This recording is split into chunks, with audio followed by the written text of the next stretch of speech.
So in this lesson, we'll be going through calculating the volume of prisms and cylinders. And just to remind you that volume is always measured in units cubed. Here is the conversion chart for the conversion of volume. At the top, we have our metric unit, and down here, well, it's technically still metric, but the chart at the bottom specifies units that we tend to use in daily life. For example, we'd always buy a 2-litre bottle of milk, but not a, we wouldn't be saying we bought a 1,000 or 2,000 centimetre cube of milk. We use litres and millilitres in daily life. So there's a conversion between each one. Just to remind you that 1 centimetre cube is equivalent to 1 milliliter. So you can connect both charts using centimetre cube and milliliters because they're equivalent. Now, volume of any prism is always given by area times height.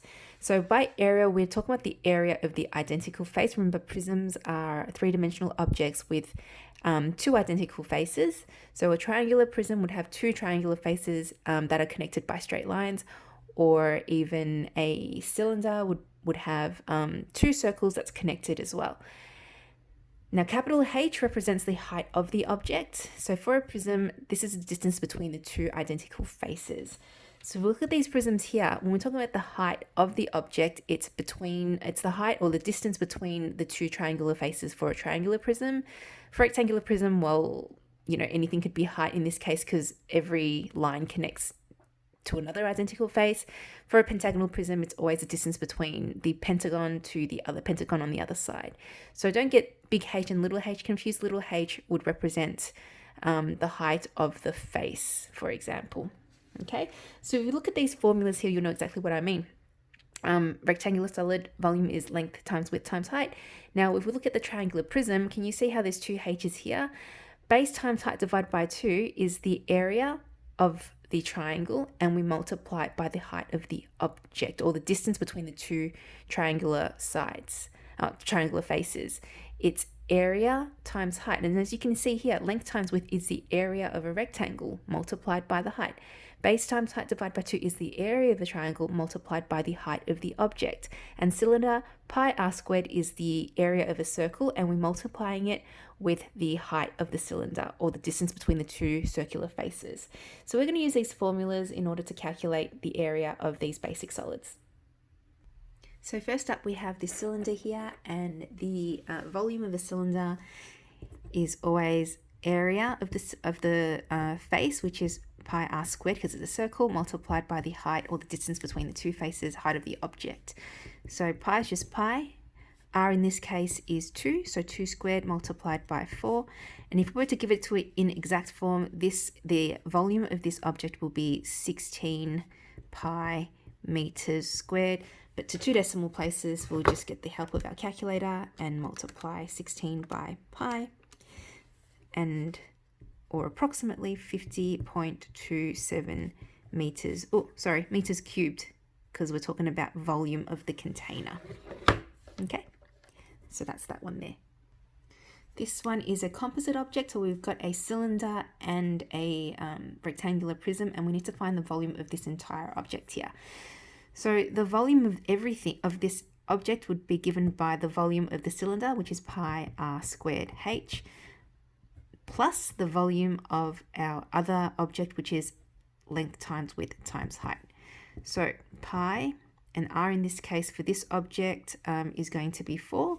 I know it's 4 because the cylinder is touching each corner, and the diameter of the circle is 8, same as the diameter, same as the length of our rectangular prism, and half of 8 is 4. So multiply that by 4 squared, and the height of the cylinder is 4 as well because it specifies it here.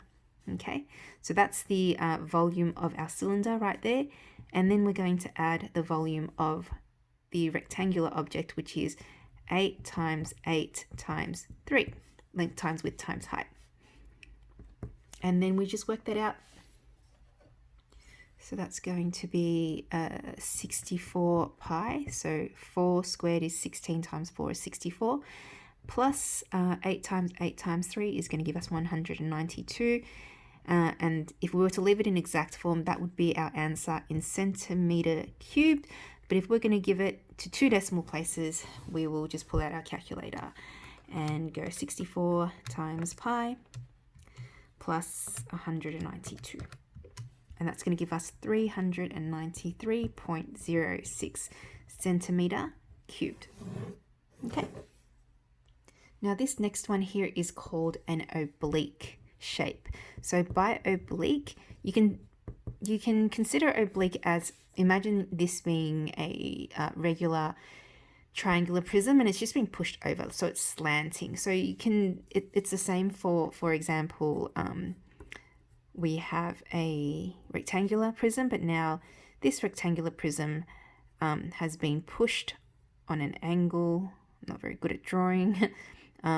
And now it's looking kind of like this. So this is an oblique object. And obviously if I pushed it over, it would be a little bit shorter. So this is not drawn to scale, but that's what they are. Now oblique objects use the same formula. Volume is equal to area times height. Now be very careful. The height is the vertical height of the object. So you would always measure height going straight up, not on an angle. So if you are given this length, you would never use it because this length is actually not the height. The height would actually be a vertical straight line going from the bottom of the object to the very top of the object. So be careful with that one. So because it's a triangular prism, our area is going to be half base times height. So it's going to be base times height divided by 2, and it's going to be multiplied with the height of the object, which is 5. Okay, now base of the triangle is 9, height of the triangle is 3, divide by 2 times 5, and then we're going to get 67.5 centimeter cube as our answer for the volume of this object.